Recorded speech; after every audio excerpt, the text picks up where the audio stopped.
I know what your to-do list looks like. It's a mile long and it's impossible to ever actually complete.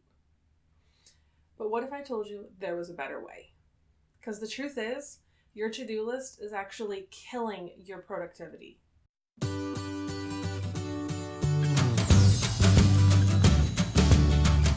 Hey there, I'm Danielle, web and graphic designer, bringing you tech tips and tutorials to help you stand out from the crowd.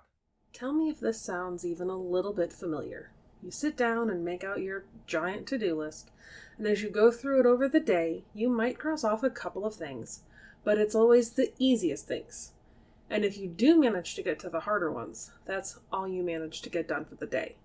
The next morning, you take yesterday's unfinished list and you add to it. I know, the idea of all the work you put into your to-do list actually killing your productivity sounds pretty upsetting. After all, you put in all this work trying to get things done, only to hear that you're doing it all wrong.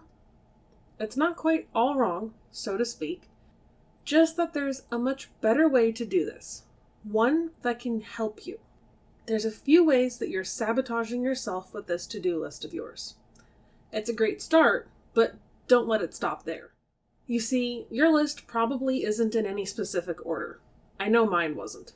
Half the time it got thrown on it and worked on as I felt like it, working on what I wanted to, not needed to. You know that moment when you look at your list for the day and think, I'm just going to work on the easy little stuff so I can sit down and focus on the big things for the rest of the day? But it doesn't ever actually happen that way.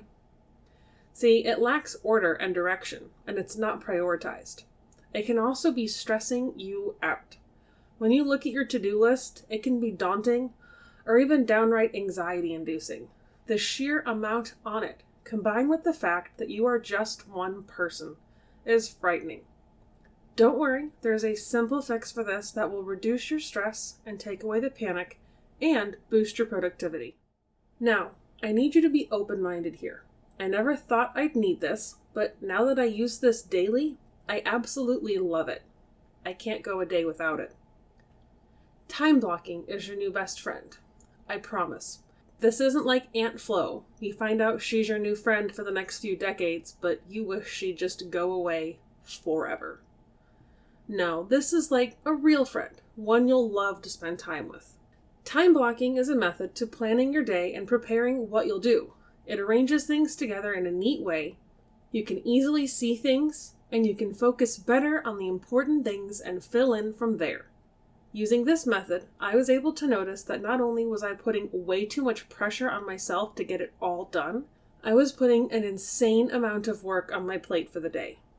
I learned to rein it back in, work productively, and not be stressed out. There's a few ways to make this easier for you. A couple tips. First, plan for things to take a little bit longer than you think. The upside to this, if you end up being done early, you're ahead of the game. Second, leave a little white space. Give yourself some breathing time to walk away for a few, or handle an end-of-the-world breakdown from your 9-year-old when you tell him it's time to turn off the Xbox. Or worse, something goes wrong and you have to fix it. Third, color code. This may sound silly, but this makes it easy to read at a glance. With my schedule the way it is, I try to not work over 30 hours a week on my business or more than 15 hours a week between classes and homework. Color coding helps me see where I may be overspending my time. Thanks so much for watching. If you want to go ahead and take the next step to be more productive, go ahead and follow the link down in the description below, and I'll walk you through how to time block out your week. I'll see you next time. Bye!